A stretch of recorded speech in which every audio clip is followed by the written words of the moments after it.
Okay, and for the final episode of domain rules, we're going to talk about how to use the domain rules when you have roots and fractions combined. So we come over here, and does the function have a fraction? Yes, it does. Does the function have an even root? Yes, it does. Is the root in the denominator? Now here's where we have our problem is the root's over the entire thing.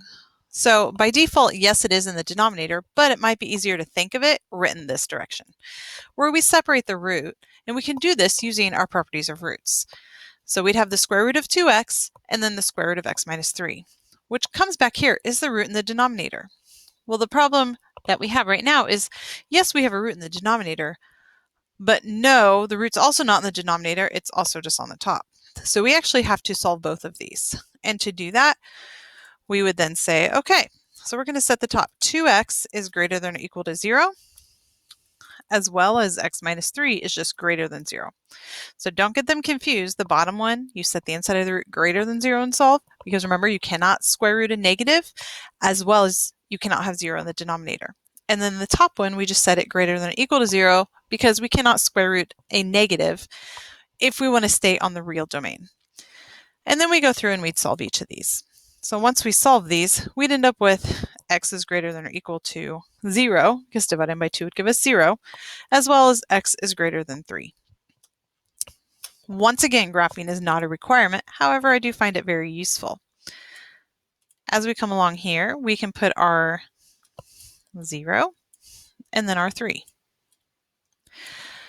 We have to be very careful how we do this because we have two different things and they're both greater than or equal to.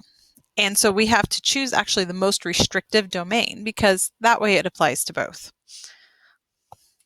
So we'll start with this one right here and we'll graph this one in purple. So with that, this would be a solid dot because it can equal 0 and then it's greater than, so it goes this direction. Then we'll use this green one and graph this one here. So it starts at 3, it's an open circle and also goes to the right. Keep in mind that both of these are heading towards infinity. So we do want to choose the most restrictive, which would happen to be this green one right here. But just for the sake of trying it out, let's pick a number between 0 and 3.